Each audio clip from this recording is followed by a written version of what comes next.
สบายดีเนาะผู้ใดกำลังเซ้าหาเสื้อผ้าตัดเนาะ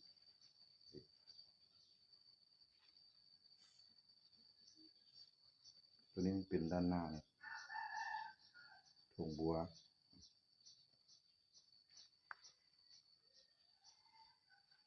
ด้านหลัง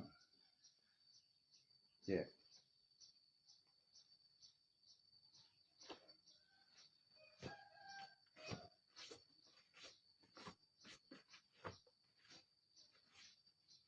ตัวนี้เป็นโหมดใหม่เนาะ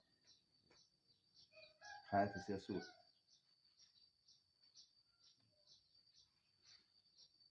เป็นแขนบางมีดวงอยู่ปลายแขน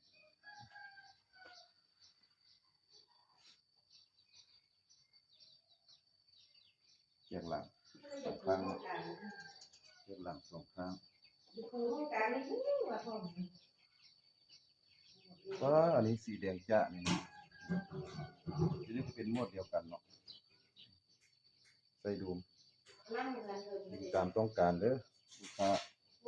ตามสร้างเอานะซะแยกหลังเนาะจะเป็นแบบเสื้อสูท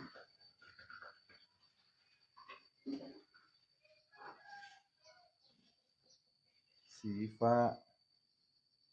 สีฟ้าทำงานเลย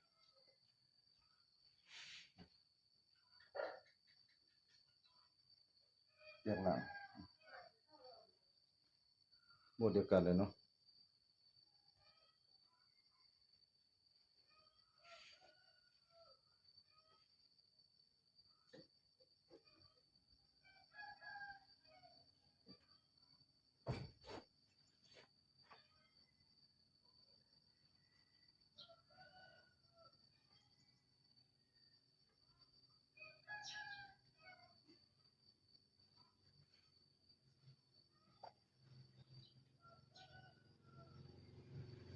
อันนี้เป็นสูตรเนาะ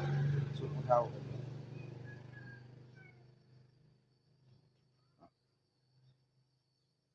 สากลเนาะ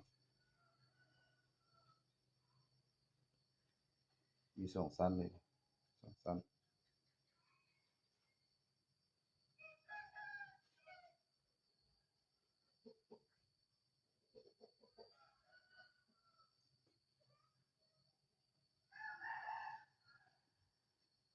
ตัวนี้เป็นสั้นในเนาะด้านในสองสั้นเลยราคาเป็นกันเองบ่แพงโทรหาได้เด้ออยู่ตามแขนก็ตัดได้เนาะราคาบ่แพงครับ